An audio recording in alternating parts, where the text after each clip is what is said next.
بسم الله الرحمن الرحيم. يا أيها المزمل قم الليل إلا قليلا نصفه وانقص منه قليلا أو زد عليه ورتل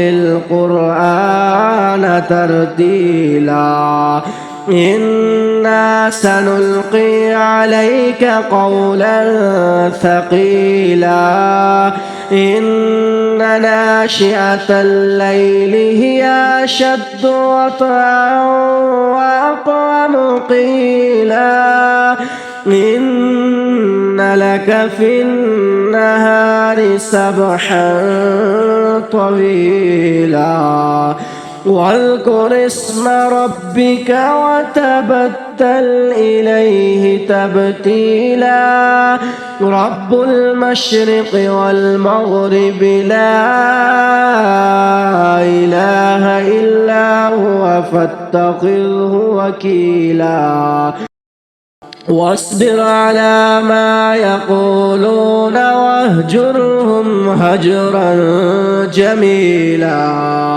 وذرني والمكذبين أولي النعمة ومهلهم قليلا إن لدينا أنكالا وجحيما وطعاما ذا غصة وعذابا أليما يوم ترجف الأرض والجبال وكانت الجبال كثيبا مهيلا إنا أرسلنا إليكم رسولا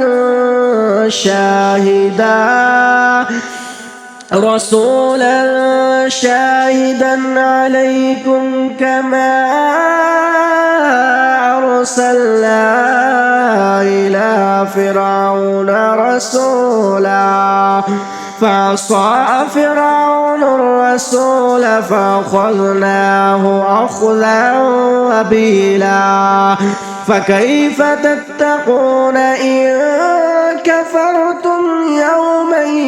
يجعل الولدان شيبا السماء منفطر به كان وعده مفعولا إن هذه تذكرة فمن شاء اتخذ إلى ربه سبيلا إن ربك يعلم أنك تقوم أدنى من ثلثي الليل ونصفه وثلثه وطائف من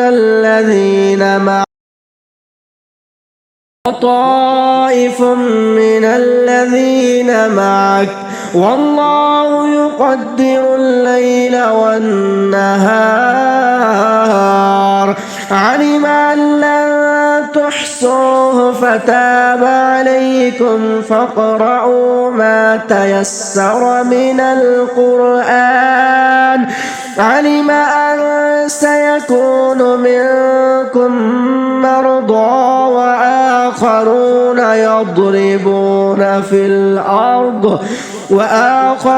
يضربون في الأرض يبتغون من فضل الله وآخرون يقاتلون في سبيل الله فاقرؤوا ما تيسر منه وأقيموا الصلاة وآتوا الزكاة وأقرضوا الله قرضا حسنا وما تقدموا لأنفسكم من خير تجدوه عند الله هو خيرا أجرا واستغفر الله إن الله غفور